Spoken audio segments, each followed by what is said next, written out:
في الفترة الأخيرة انتشرت أخبار كتير عن انفصال كريستيانو رونالدو عن صديقته جورجينا، وده بعد ما ناس كتير قالت إن العلاقة بينهم فيها قلق جامد الفترة دي. لكن يا ترى إيه هي الحقيقة؟ هل فعلا كريستيانو رونالدو انفصل عن جورجينا؟ في الحقيقة لأ. بعد انتشار الأخبار دي ظهرت جورجينا على انستجرام ونفت كل الكلام ده وقالت إنها إشاعات، وشاركت صورة على انستجرام وكانت صورة للسما في الليل ومعناها أغنية If I Die، وفي المضمون إن ده الحسد يخترع الإشاعات وينتشر القيل والقال ويصدقها الأحمق.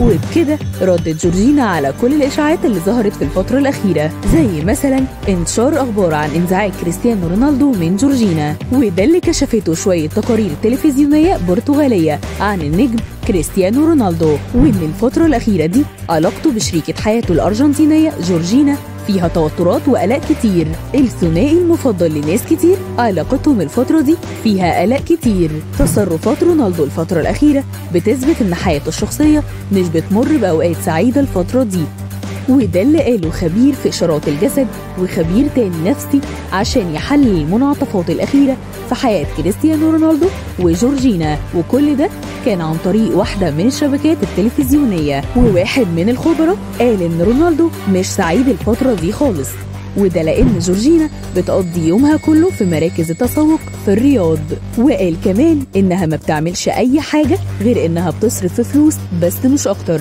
والقصة دي بالنسبة لكريستيانو رونالدو مش حاجة لطيفة خالص.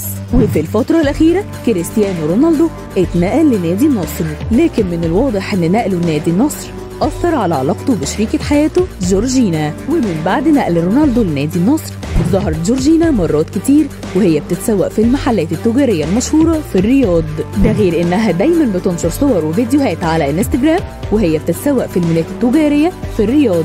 لكن في الحقيقة كل الكلام ده طلع مجرد إشاعات بس مش أكتر، وعلاقة الثنائي كريستيانو رونالدو بصديقته جورجينا ما زالت ناجحة. لكن الأزمات اللي بيمر بيها كريستيانو رونالدو بسبب خسارة المباراة هي دي الحاجة اللي مأثرة على حياته الطبيعية.